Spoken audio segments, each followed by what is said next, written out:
Yo, what's up guys? It's MB Garage coming back at you. So today I'm talking about every problem I've had with my Kia Stinger after owning it for about a year. Or a little over a year now. So I don't want to make it seem like I've had a ton of problems with this car or like I don't like this car or something, because if you watch any of my other videos, you know that this car has been awesome. I've loved it so far as of owning it for a year, but there's a few like quirks and like few little things that bug me, and I just want to go over those. And just I've actually had a few issues. So I'm just going to start off simple. So the first thing that I've noticed is kind of an issue is the paint on the interior. It's rubbing. I don't know if that's just from like my leg rubbing up against it, but yeah, it's starting to smudge right here. Definitely bugs me. I need to get something like a paint pen or something that'll clean that up. So yeah, you just gotta be careful with this trim right here. It definitely smudges. Alright, so the next thing I'm covering, the next problem that I've experienced after owning this car is, it's kind of an annoying one. The hatch does rattle. It's, a lot of people talk about it with this car, and yes, it's a real thing. It wasn't really an issue when I first got the car, but the longer I've had it, the worse it's gotten. And there's a few fixes for it. I'm gonna try to see what I can do about that. I'm probably gonna make a video on that, but right now I don't know if you might be able to hear it. It definitely does not help with my stiffer suspension once I got the iBlock Pro lowering springs. Every bump, oh my goodness, like it rattles pretty bad.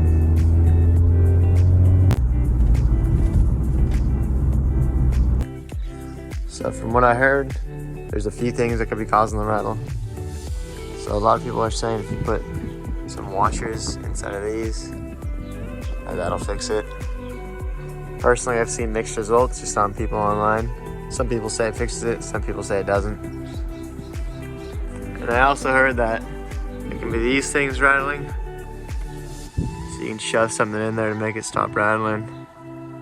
And lastly, I heard that you make a little gap right here, this will also, or like tape right here, this will also stop the rattling. I tried it, this isn't working.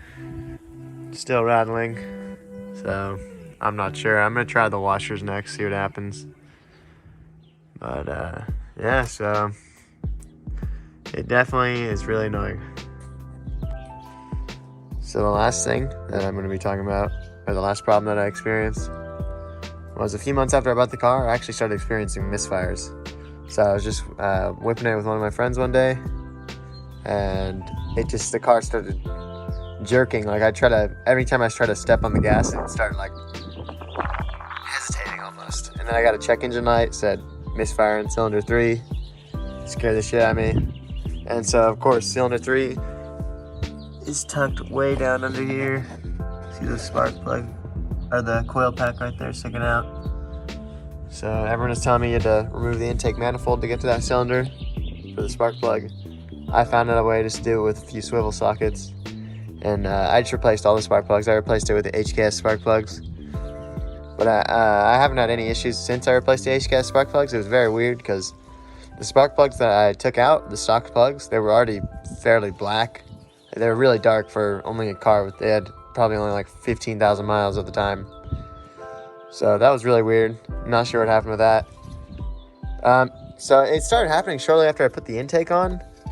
So I was thinking maybe it was because I was running lean, but then the plugs would probably they wouldn't be dark. So that's what, I was pretty confused on that. But once I put the HKS spark plugs on, I had them gapped to the correct gap.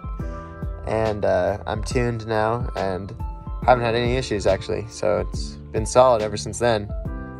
Just something I wanted to bring up. Alright, actually this is the last thing I'm going to talk about. So, I heard this is a known problem with the car actually, but apparently over time, the Brembo brakes will start to create a lot of brake dust and your rotor will start to warp over time. So, at high speeds, when I'm trying to brake really hard, it brakes just felt like it doesn't seem to actually like affect the performance of the brakes. But my steering wheel starts to shake, and it just seems kind of sketchy. I'm gonna have to get my rotors resurfaced soon. But yeah, that's the last problem I had with this car. Other than that, Haven't had any other issues. Yeah, there's a solid amount of issues I've had with this car, I'm not gonna lie. But overall, I've still enjoyed my experience owning it, and if I had to do it again, I'd still buy the car. So don't let any of these issues like steer you away from buying the car. I just want to let you know what you're in for, and it's not all sunshine and roses. So you guys have a good one.